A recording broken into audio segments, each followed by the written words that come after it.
Hi అండి, ఈరోజు మీకు ఈ వీడియోలో రాగి సంగటిని ఎట్లా ప్రిపేర్ చేసుకోవాలో చెప్పేస్తాను.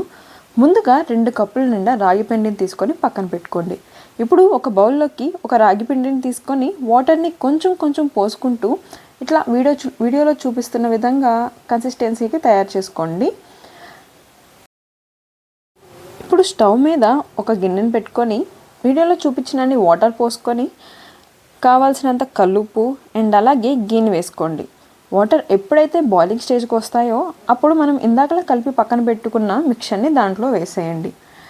ఇప్పటి నుంచి సిమ్లో పెట్టుకొని కలుపుతూనే ఉండాలండి, లేకపోతే గడ్డలు కట్టేస్తుంది. అలా కలుపుతూ మనం ఇందాకలా పక్కన పెట్టుకున్న ఇంకో కప్ రాగి పిండిని తీసుకొని దీనిపైన వేసుకోండి. వేసిన తర్వాత 5 to 10 సెకండ్స్ వరకు అట్లాగే ఉంచి దాని తర్వాత కలపడం స్టార్ట్ చేయండి.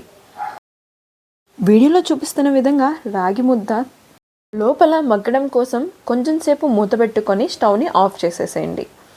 ఇప్పుడు రాగి ముద్దని రౌండ్ బాల్స్లా చేసుకోవడం కోసం ఒక బౌల్ తీసుకొని దాని చుట్టూ గీని రాసుకోండి. ఇప్పుడు కొంచెం రాగి ముద్దని తీసుకొని నేను వీడియోలో చూపిస్తున్న విధంగా మూత పెట్టుకొని రౌండ్ షేప్కి వచ్చే విధంగా మీరు రోల్ చేసుకుంటే మీకు రౌండ్ బాల్స్ వస్తాయండి. చూసారుగా ఎంత పర్ఫెక్ట్గా రౌండ్గా రాగి ముద్ద వచ్చిందో. ఇప్పుడు అలాగే ఇంకొకటి తయారు చేసేసుకుందాం.